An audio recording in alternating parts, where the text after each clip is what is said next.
दोस्तों good morning. आज अपन बात करते हैं ट्रांसफॉर्मर भाग 7 की। ट्रांसफॉर्मर भाग 7 की बात करते हैं दोस्तों। इसी कड़ी में आगे बढ़ते हैं और आज अपन पढ़ेंगे टाइप्स ऑफ ट्रांसफॉर्मर।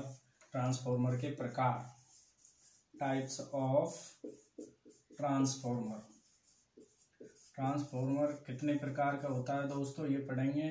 पिछली वीडियो में अपन ने ट्रांसफॉर्मर के losses, voltage regulation, EMF equation और ट्रांसफॉर्मर के परीक्षण पढ़े थे। टाइप्स ऑफ ट्रांसफॉर्मर, ट्रांसफॉर्मर के प्रकार आज अपन डिस्कस करेंगे। ट्रांसफॉर्मर कितने प्रकार का होता है, ट्रांसफॉर्मर के प्रकार, ट्रांसफॉर्मर कितने प्रकार का होता है दोस्तों, आज की वीडियो में अपन ये डिस्कस करेंगे। तो अपन वोल्टेज के आधार पे, कोर के आधार पे, सभी चीजों के आधार पे ट्रांसफॉर्मर का वर्गीकरण किया गया है दोस्तों। तो सबसे पहले अपन देखते हैं आउटपुट के आधार पे ट्रांसफॉर्मर के प्रकार। तो पहला अपन देखते हैं दोस्तों, आउटपुट के आधार पे, आउटपुट के आधार पर, आउटपुट के आधार पर ट्रांसफॉर्मर के प्रकार।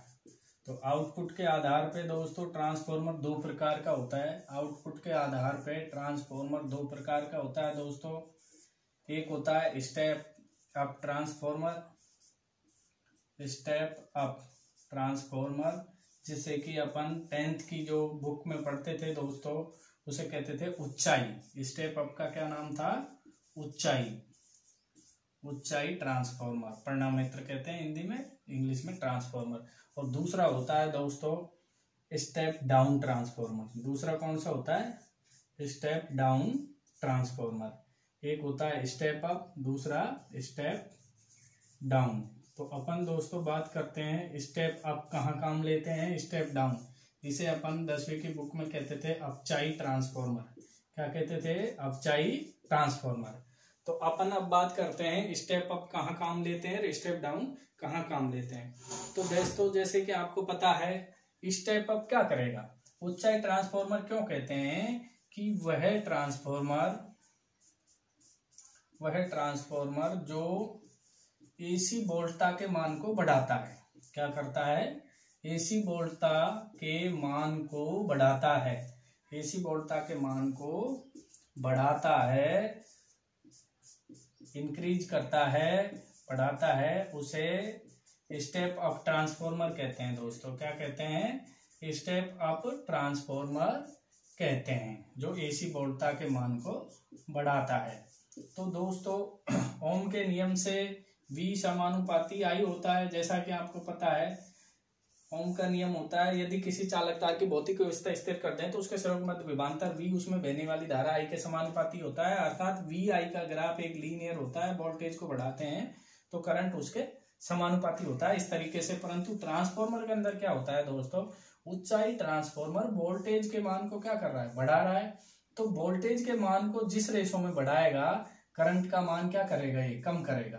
तो ये वोल्टेज के मान को बढ़ाता है तो करंट के मान को कम करता है, क्योंकि इसमें V/I का रेशो क्या रहता है? स्थिर रहता है। ट्रांसफॉर्मर में V/I का रेशो दोनों वाइंडिंगों में स्थिर रहता है। इसलिए स्टेप अप ट्रांसफॉर्मर वोल्टेज को बढ़ाता है, करंट को क्या करता है? घटाता है। अब इसकी अपन वर्किंग प्रणाली के बारे में बात करें दोस्तों, आगे देखें तो स्टेप अप के बारे में डिटेल देखें। आउटपुट के आधार पे ये दो प्रकार के थे, स्टेप अप, स्टेप डाउन। तो स्टेप अप को ऊंचाई कहते हैं क्योंकि ये वोल्टेज के मान को बढ़ाता है और करंट के मान को घटाता है। तो अब अपन इसके बारे में डिटेल देखते हैं दोस्तों, स्टेप अप के बारे में।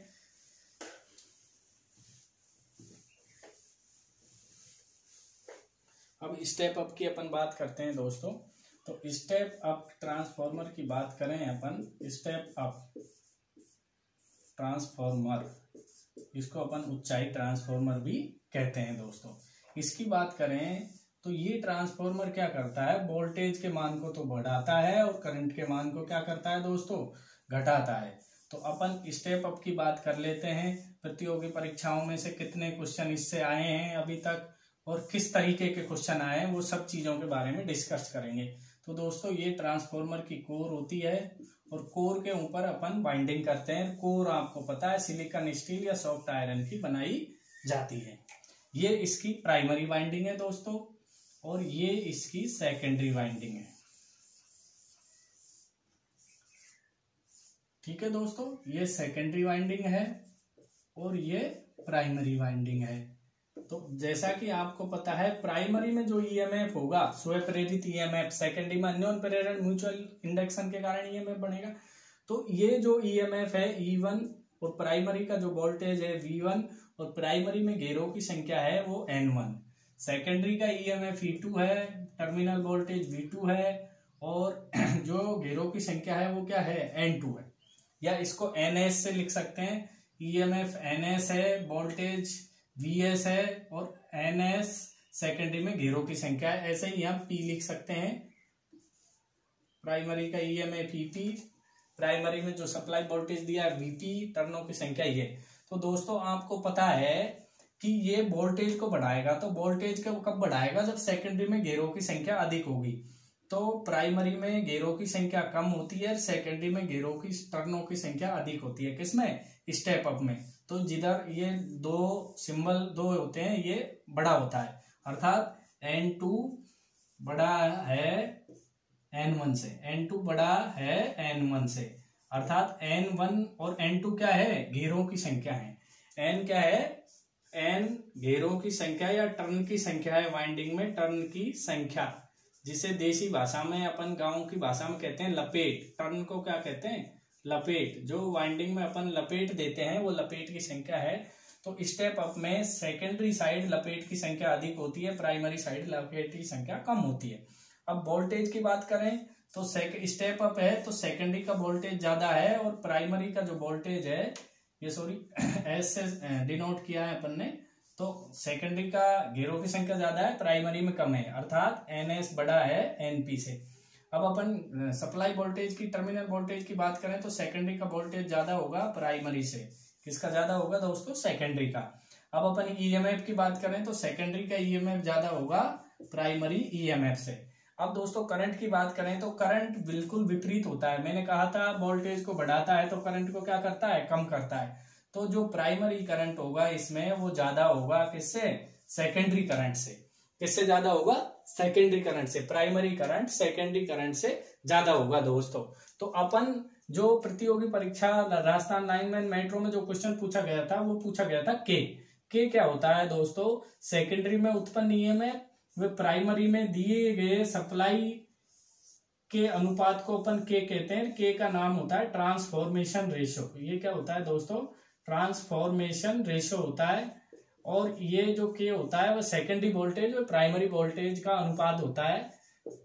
तो दोस्तों के का मान क्या होगा, अब आपको पता है सेकेंडरी का ईएमएफ या सेकेंडरी का वोल्टेज बड़ा है, तो सेकेंडरी का वोल्टेज बड़ा है और प्राइमरी में क्या है, वोल्टेज कम है। सेकेंडरी का ज्यादा है, प्राइमरी का कम है, तो बड़ा में कम का भाग देंगे या छोटा का भाग देंगे।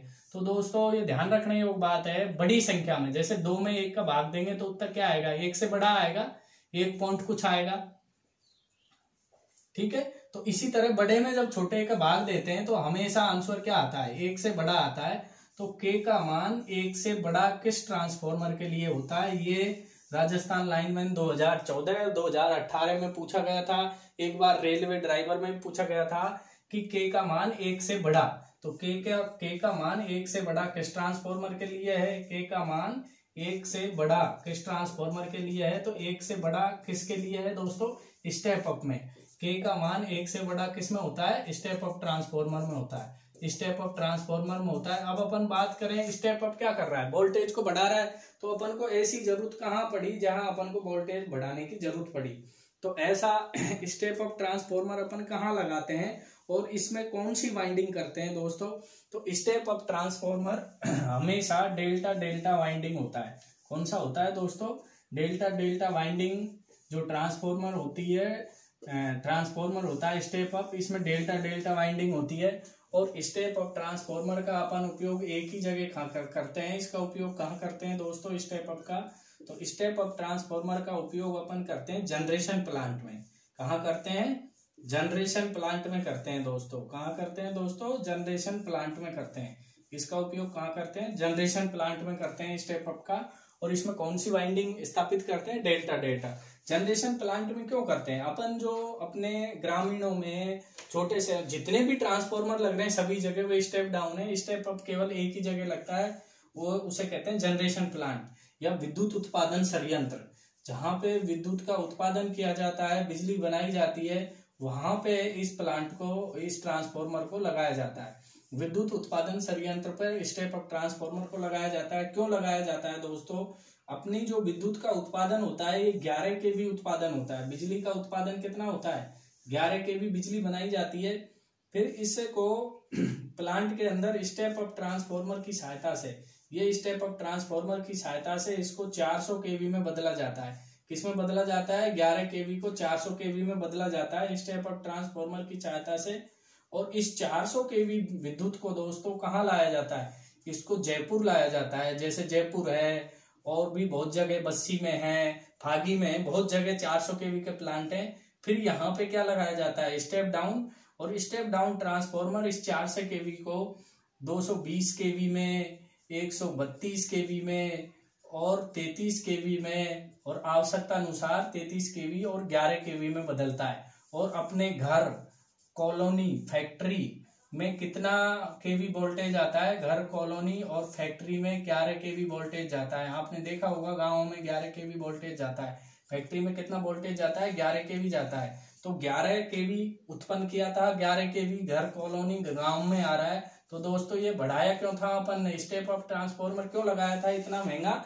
इस लॉसेज को, जो ये लॉसेज थे, ट्रांसमिशन लॉसेज, इन लॉसेज को कम करने के लिए। दोस्तों उच्च वोल्टेज पे लॉसेज नहीं होते, तो इसलिए उच्च वोल्टेज क्यों बदला था? लॉसेज घटाने के लिए अपन ने स्टेप अप ट्रांसफॉर्मर की सहायता से इसको उच्च वोल्टेज में बदला था। और पर बाद में अपन को फिर वही 11 kV अपन गांव में लेके आए। तो लॉसेज को डिक्रीज करने के लिए step up transformer generation plant में लगाते हैं और इसकी सहायता से ही अपन वोल्टेज को उच्च करते हैं दोस्तों। तो इसमें ध्यान रखने योग्य बातें यही हैं कि स्टेप अप ट्रांसफॉर्मर वोल्टेज के मान को बढ़ाता है, करंट के मान को घटाता है दोस्तों। और वोल्टेज के मान को बढ़ाता है, करंट के मान, या इस एक बार ऐसा क्वेश्चन पूछा गया था प्रतियोगी परीक्षा में रेलवे में कि वह ट्रांसफॉर्मर कौन सा है जो करंट के मान को घटाता है? तो step up, step down, shell type, berry type. तो दोस्तों ये करंट के मान को घटाता क्या है? Step up. और ये बढ़ाता किसका मान है? वोल्टेज का। अब ये वोल्टेज का मान बढ़ाता है तो सेकेंडरी में टर्नों की, लपेटों की संख्या ज्यादा हो जाएगी प्राइमरी से। सेकेंडरी का वोल्टेज ज्यादा हो जाएगा प्राइमरी से। सेकेंडरी में उत्पन्न ईएमएफ है ये ज्यादा होगा प्राइमरी से। और करंट का मान घटाता है, इसलिए प्राइमरी का करंट ज्यादा हो जाएगा, सेकेंडरी का करंट कम हो जाएगा। वोल्टेज सेकेंडरी में ज्यादा रहेगा परंतु करंट कम रहेगा। करंट वोल्टेज के विपरीत होगा, क्योंकि वोल्टेज बढ़ाएगा तो करंट घटाएगा। बाकी बात करें के का मान की, तो सेकेंडरी में बड़ा मान है, प्राइमरी में छोटा है, तो सेकेंडरी वोल्टेज बटे प्राइमरी वोल्टेज, तो बड़े में छोटे का भाग देते हैं तो हमेशा एक से बड़ी संख्या आती है दोस्तों। इसलिए के का मान एक से अधिक होता है। किसके लिए? स्टेप अप ट्रांसफॉर्मर के लिए के का मान दोस्तों हमेशा एक से अधिक होता है। अब अपन आगे बात करते हैं स्टेप डाउन ट्रांसफॉर्मर की दोस्तों। किसकी बात करते हैं? स्टेप डाउन ट्रांसफॉर्मर की बात करते हैं। स्टेप डाउन ट्रांसफॉर्मर क्या कार्य करता है, कहाँ पे उसके अपन उपयोग करते हैं दोस्तों? तो स्टेप डाउन ट्रांसफॉर्मर की बात करें,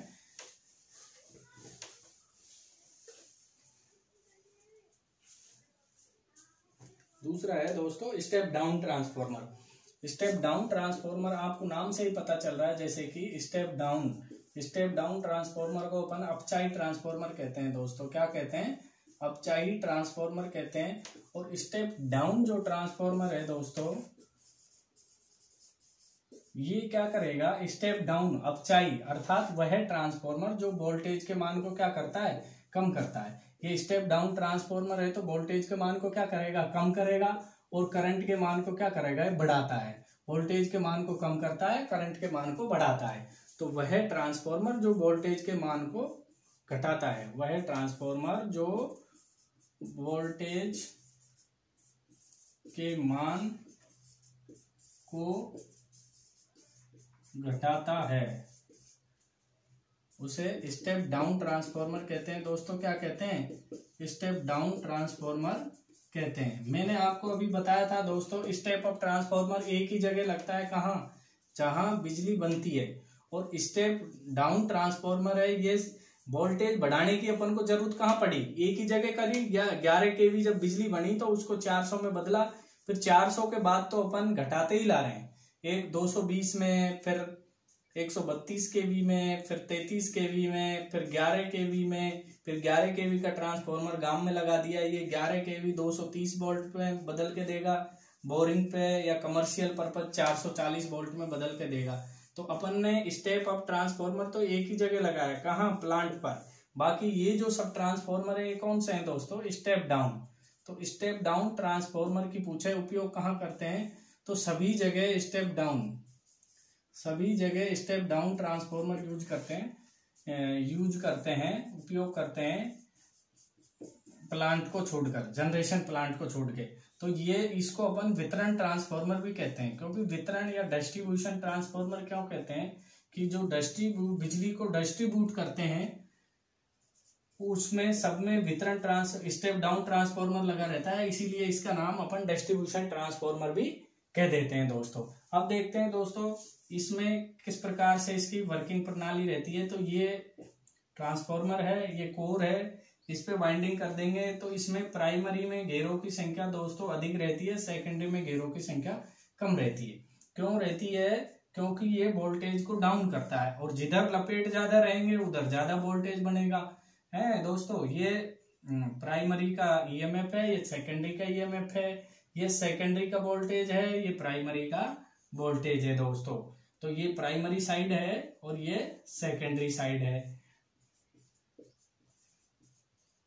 ये सेकेंडरी साइड है। आपसे प्रतियोगी परीक्षा में ये भी पूछा जा सकता है कि स्टेप डाउन ट्रांसफॉर्मर में एचवी कौन सी रहती है, तो हाई वोल्टेज किसमें, प्राइमरी में, और एलवी कौन सी है, सेकेंडरी, इसमें लो वोल्टेज है, क्योंकि ये वोल्टेज के मान को कम कर रहा है ना, इसलिए। तो दोस्तों इसकी बात करें तो इसमें प्राइमरी में जो प्रेरित ईएमएफ है ये बड़ा होता है सेकेंडरी प्रेरित ईएमएफ से, टर्न की संख्या भी प्राइमरी में ज्यादा होती है सेकेंडरी टर्न की संख्या से, लपेट से, और प्राइमरी का वोल्टेज भी ज्यादा होता है सेकेंडरी वोल्टेज से।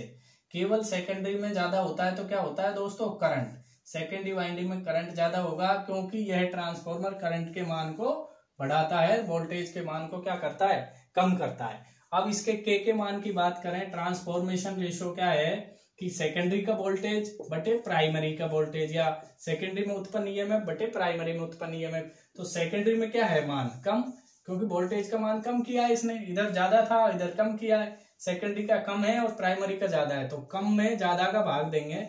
तो दोस्तों छोटी संख्या में, जैसे 1 में 2 का भाग दें, या 3 में 4 का भाग दें, मतलब कम में अधिक संख्या का भाग देते हैं तो उत्तर हमेशा 1 से छोटा आता है। क्या आता है उत्तर, पॉइंट में आता है, 1 से छोटा आता है। तो के का मान 1 से छोटा होता है, किसके लिए, स्टेप डाउन ट्रांसफॉर्मर के लिए। तो स्टेप डाउन ट्रांसफॉर्मर के लिए के का मान हमेशा 1 से छोटा होता है।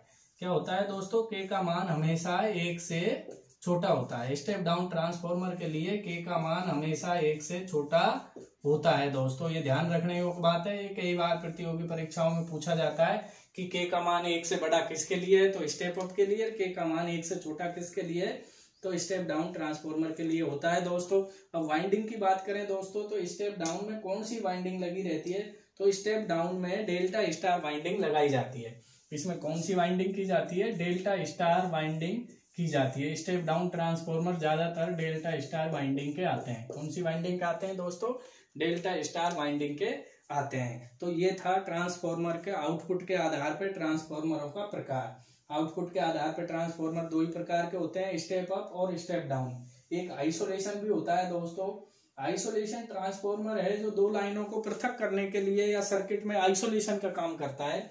तो आइसोलेशन में पहले आपको एक वीडियो में पढ़ा चुका हूं, दोबारा देखना चाहो तो एक बार देख लो। आइसोलेशन तीसरा होता है, आइसोलेशन आउटपुट के आधार पर तीसरा जो ट्रांसफॉर्मर है आइसोलेशन ट्रांसफॉर्मर होता है दोस्तों।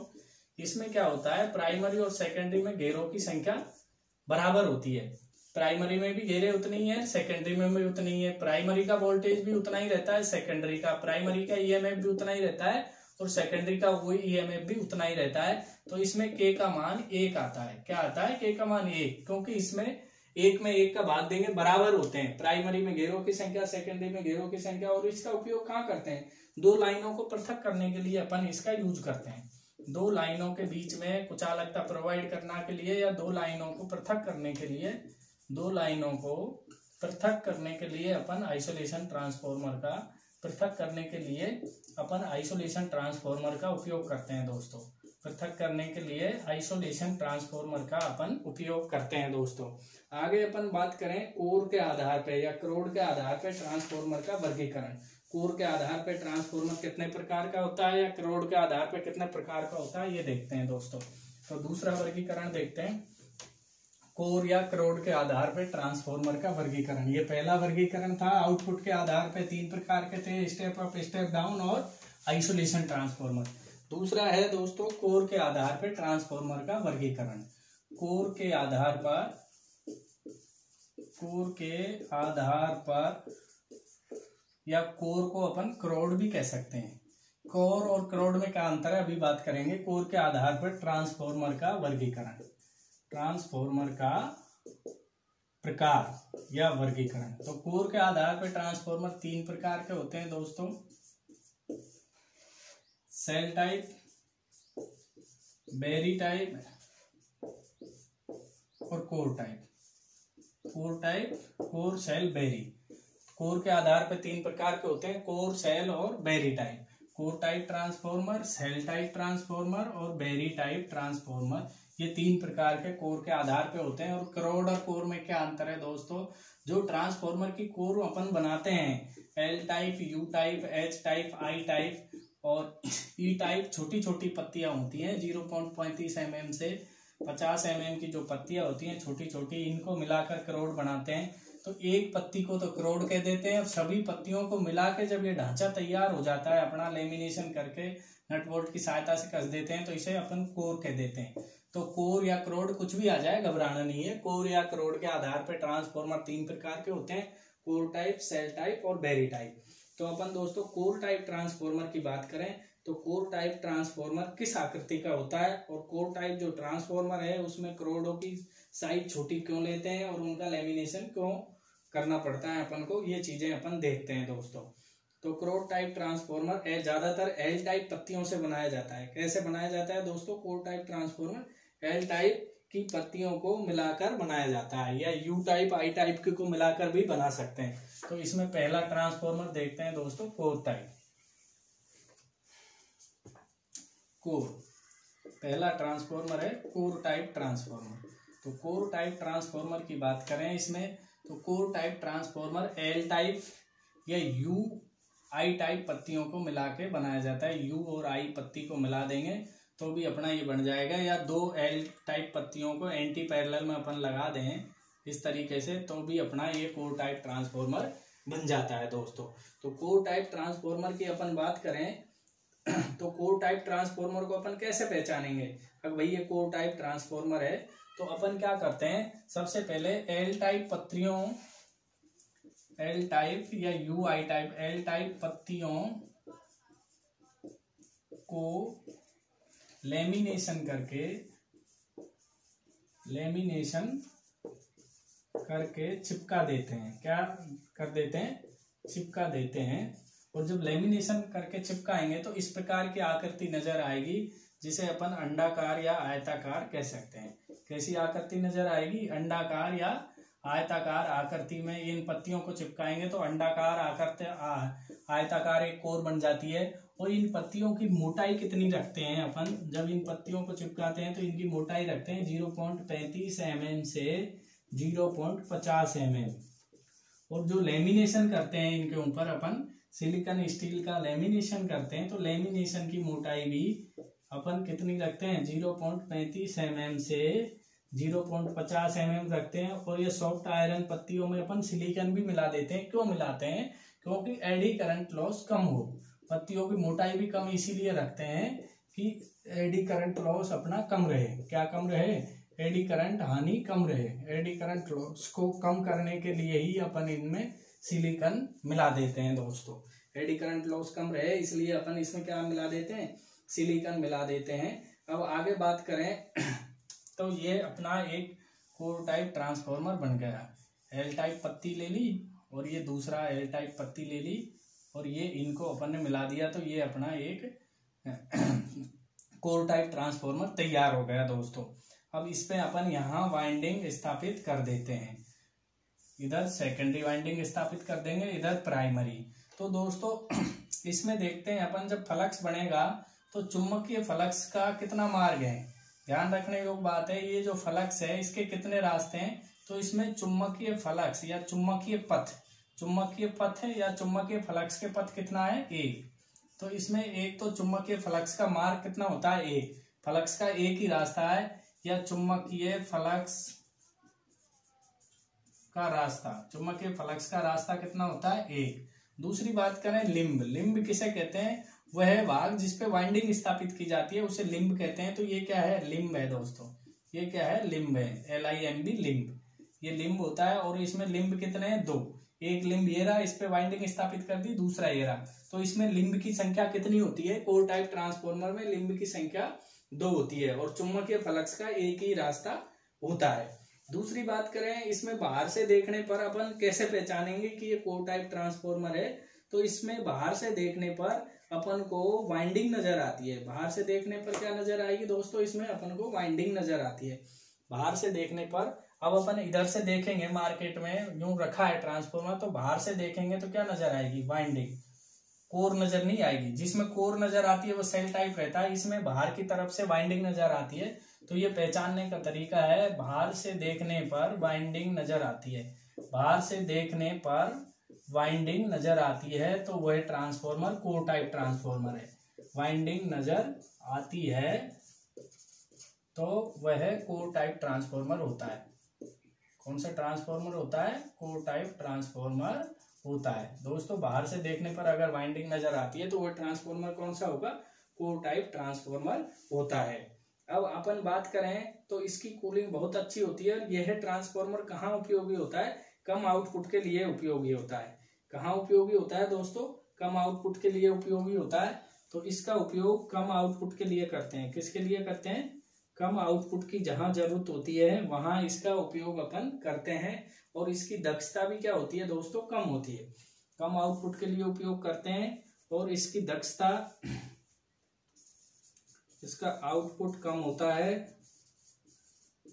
दक्षता कम होती है, दक्षता भी कम होती है, आउटपुट भी कम होता है। और इसमें अपन बात करें लॉसेज की, तो लॉसेज अधिक होते हैं। लॉसेज जो होते हैं इसमें लॉसेज अधिक होते हैं। इस ट्रांसफॉर्मर में लॉसेज क्या होते हैं, अधिक होते हैं। इसीलिए इन ट्रांसफॉर्मरों को कैसे बनाया जाता है, कम कैपेसिटी का बनाया जाता है।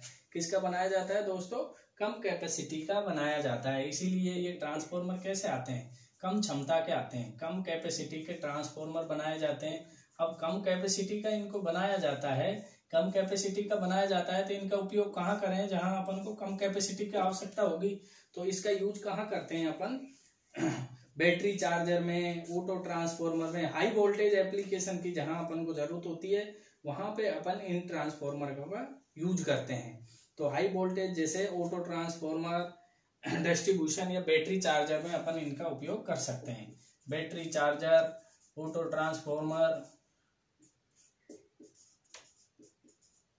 ट्रांसफॉर्मर में अपन इनका यूज कर सकते हैं। हाई वोल्टेज एप्लीकेशन के लिए अपन यूज कर सकते हैं। तो प्रतियोगी परीक्षा के बिहाव पे यही क्वेश्चन पूछा जाता है कि कोर टाइप ट्रांसफॉर्मर में लिंब कितने होते हैं, 2 होते हैं। चुंबकीय फ्लक्स का पथ कितने होते हैं, 1 होता है। और इसमें जो बाहर से देखने पर क्या नजर आती है, तो वाइंडिंग नजर आती है। और ये आयताकार या अंडाकार रूप में इसकी कोर नजर आती है। और ये कम कैपेसिटी के बनाए जाते हैं, लॉसेज अधिक होते हैं, इनका आउटपुट भी क्या होता है, कम होता है।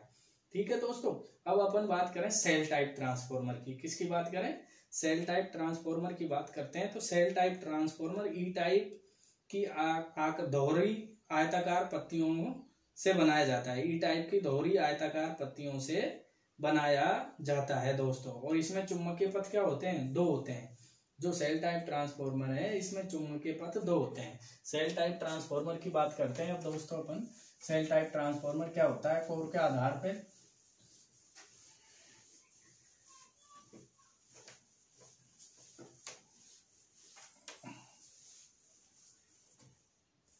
Shell type transformer. दूसरा है दोस्तों shell type transformer.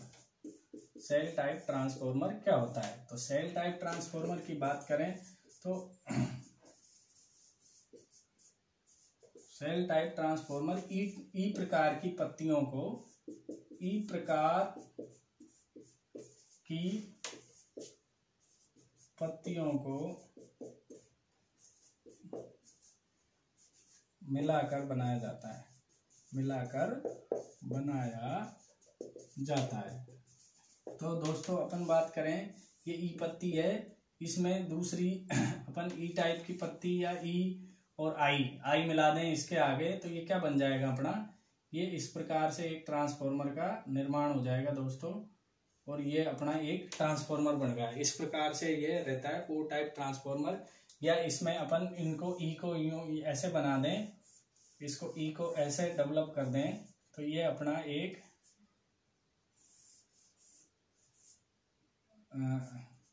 Cell type transformer का निर्माण हो गया।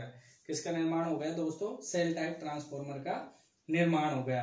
अब इसमें अपन फ्लक्स की और वाइंडिंग की बात करें, वाइंडिंग के चुंबकीय पथ के रास्ते कितने होते हैं और फ्लक्स कितना होता है और लिंब कितने होते हैं, तो इस पे अपन यहाँ वाइंडिंग कर देंगे दोस्तों। कहाँ कर देंगे वाइंडिंग, यहाँ कर देंगे। तो एक तो फ्लक्स का रास्ता ये हो जाता है, इसे कह देते हैं φ1 फ्लक्स, और एक फ्लक्स का रास्ता ये हो जाता है। तो इसमें चुंबकीय पथ या चुंबकीय फ्लक्स पथ, इसमें चुंबकीय फ्लक्स पथ के कितने रास्ते होते हैं, 2 होते हैं दोस्तों। कितने होते हैं, 2 होते हैं। पहली बात तो चुंबकीय फ्लक्स के रास्ते कितने होते हैं, इसमें 2 होते हैं। और अपन फ्लक्स की बात करें तो इसमें फ्लक्स लीकेज भी कम होता है, क्योंकि इस पूरा फ्लक्स कोर से ही डोलेगा। इसमें तो कुछ फ्लक्स उसमें तो बाहर जा रहा था, वाइंडिंग यहाँ थी तो बाहर की तरफ था, तो ये पूरा इसमें फ्लक्स लीकेज भी कम होता है। इस ट्रांसफॉर्मर में क्या होता है दोस्तों, फ्लक्स लीकेज भी कम होता है। फ्लक्स लीकेज क्या होता है, कम होता है। और बात करें लिंब की, तो लिंब इसमें कितना है, लिंब एक ही होता है दोस्तों। ये बीच वाला, इस पे वाइंडिंग करते हैं और कोर के पास एलवी वाइंडिंग करते हैं, कोर के पास एलवी वाइंडिंग करते हैं जिससे कम इंसुलेशन की आवश्यकता हो, और उसके ऊपर एचवी वाइंडिंग करते हैं। एलवी के ऊपर, उसके ऊपर एचवी करते हैं। कौन सी करते हैं दोस्तों, उसके ऊपर एचवी वाइंडिंग अपन करते हैं। अब आगे बात करें इसके उपयोग की, तो इसमें उपयोग की बात करते हैं तो इसका आउटपुट, अधिक आउटपुट के लिए इसको बनाया जाता है। इसका आउटपुट अधिक होता है, लॉसेस कम होते हैं, अधिक कैपेसिटी के लिए बनाया जाता है। दक्षता की बात करें तो इसकी दक्षता मध्यम होती है, अर्थात कोर से ज्यादा और बेरी से कम। बेरी की दक्षता ज्यादा होती है और इसका आउटपुट भी क्या होता है, अधिक होता है। कोर ट्रांसफॉर्मर से ज्यादा आउटपुट होता है। आउटपुट अधिक इसलिए रहता है कि इसके जो लॉसेज हैं वो कम होते हैं। इसमें लॉसेज क्या है, कोर का लीकेज कम है और लॉसेज क्या होते हैं इसके, कम होते हैं। इसलिए ये अधिक कैपेसिटी का ट्रांसफॉर्मर बनाया जाता है, अधिक कैपेसिटी के बनाए जाते हैं। इसलिए ये ट्रांसफॉर्मर कैसे आते हैं, अधिक कैपेसिटी के आते हैं। और ये पावर ट्रांसफॉर्मर, वितरण ट्रांसफॉर्मर, ज्यादातर सेल टाइप ही ट्रांसफॉर्मर आते हैं दोस्तों। ये लो वोल्टेज एप्लीकेशन में भी अपन इनका यूज कर सकते हैं। और ज्यादातर 90% जो ट्रांसफॉर्मर अपने आते हैं वो स्टेप डाउन ट्रांसफॉर्मर यही आते हैं। 90% step down transformer cell type ही होते हैं। 90% step down transformer cell type प्रकार के ही होते हैं, सेल टाइप प्रकार के ही होते हैं। ठीक है दोस्तों, इस टाइप ऑफ कोर टाइप होते हैं, ये ज्यादातर सेल टाइप प्रकार के ही ट्रांसफॉर्मर होते हैं अपने, ज्यादातर जो अपन यूज करते हैं। और इसके उपयोग की बात करें तो छोटे ट्रांसफॉर्मर कहाँ यूज करेंगे, सिंगल फेज के converter, inverter, radio, TV, stabiliser में। छोटे ट्रांसफॉर्मर को ये जो है सेल टाइप के सिंगल फेज के कहाँ यूज करेंगे, radio, TV, stabiliser, converter, inverter. छोटे ट्रांसफॉर्मर जो अपन यूज करेंगे, कन्वर्टर, इन्वर्टर, इनमें छोटे सिंगल फेज के जो ट्रांसफॉर्मर होते हैं सिंगल फेज के, वो अपन जो सेल टाइप होते हैं उनको कहाँ यूज करेंगे, इन्वर्टर, स्टेबलाइजर, टीवी, रेडियो, इनमें अपन इसका यूज करते हैं दोस्तों। तो अब तीसरे ट्रांसफॉर्मर की बात करें दोस्तों, इसकी जो कोर है इसकी आकृति भी क्या है, आयताकार है। अब जो तीसरा जो ट्रांसफॉर्मर है बेरी टाइप, उसकी कोर बेलनाकार होती है, बेलनाकार वृत्ताकार होती है, उसकी बात करते हैं दोस्तों। बेरी टाइप क्या होता है, उसकी दक्षता भी बहुत अधिक होती है और चुंबकीय पथ बहुत अधिक होते हैं, अनेक होते हैं, इसलिए उसका अपन यूज नहीं करते। उसमें इंसुलेशन की बहुत अधिक रिक्वायरमेंट होती है, इसलिए उसका उपयोग नहीं होता कहीं भी। तो तीसरे ट्रांसफॉर्मर की बात करें, बेरी टाइप ट्रांसफॉर्मर। तीसरा जो अपना ट्रांसफॉर्मर है दोस्तों, बेरी टाइप तीसरा ट्रांसफॉर्मर है अपना कोर के आधार पर बेरी टाइप ट्रांसफॉर्मर। कौन सा है दोस्तों? Berry type transformer. तो बेरी टाइप ट्रांसफॉर्मर की बात करें,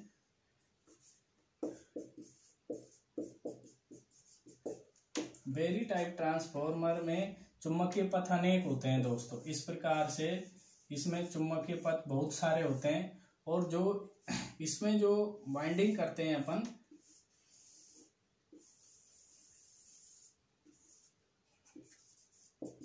चुंबकीय पथ अनेक होते हैं, चुंबकीय पथ अनेक होते हैं, इसलिए इसकी दक्षता सर्वाधिक होती है। दक्षता क्या होती है? सर्वाधिक होती है तीनों में, कोर और सेल दोनों से ज्यादा होती है, इसकी दक्षता सर्वाधिक होती है। चुंबकीय पथ अनेक होते हैं, फ्लक्स के मार्ग भी अनेक होते हैं, फ्लक्स के मार्ग भी अनेक होते हैं। चुंबकीय पथ अनेक या फ्लक्स के मार्ग अनेक होते हैं, इसलिए जो इसमें फ्लक्स लीकेज है वो भी कम होता है। फ्लक्स लीकेज क्या होता है दोस्तों? कम होता है, फ्लक्स लीकेज कम होता है, इसलिए इसकी दक्षता क्या होती है? सर्वाधिक होती है। परंतु अपन इसका यूज नहीं करते क्योंकि इसमें बहुत अधिक इंसुलेशन की आवश्यकता होती है, तो इसको अपन यूज नहीं कर सकते। अधिक क्षमता के जो ट्रांसफॉर्मर होते हैं उनमें अपन इनको यूज कर सकते हैं। इसकी बनावट असमतल होती है, और जो इसकी कोर है ये कैसी रहती है? वृत्ताकार या बेलनाकार। कोर का जो इसकी कोर है, बेरी टाइप ट्रांसफॉर्मर की कोर वृत्ताकार या बेलनाकार आकृति की होती है। कैसी होती है दोस्तों? वृत्ताकार या बेलनाकार आकृति की होती है। और इसका अपन जो उपयोग है नहीं करते, इसका उपयोग अपन नहीं करते। उपयोग क्यों नहीं करते? क्योंकि इसमें ज्यादा अनेक चुंबकीय पथ होते हैं, इसलिए इंसुलेशन बहुत अधिक चाहिए, और अनेक पथों को सेपरेट रखने के लिए अपन को बहुत सारा इंसुलेशन चाहिए, इसलिए अपन इनको यूज नहीं कर सकते दोस्तों। तो आज अपन दो ही टाइप ट्रांसफॉर्मर पढ़ेंगे, कल अपन पढ़ेंगे फेजों के आधार पे, मापन प्रणाली के आधार पे ट्रांसफॉर्मरों का वर्गीकरण पढ़ेंगे कल दोस्तों।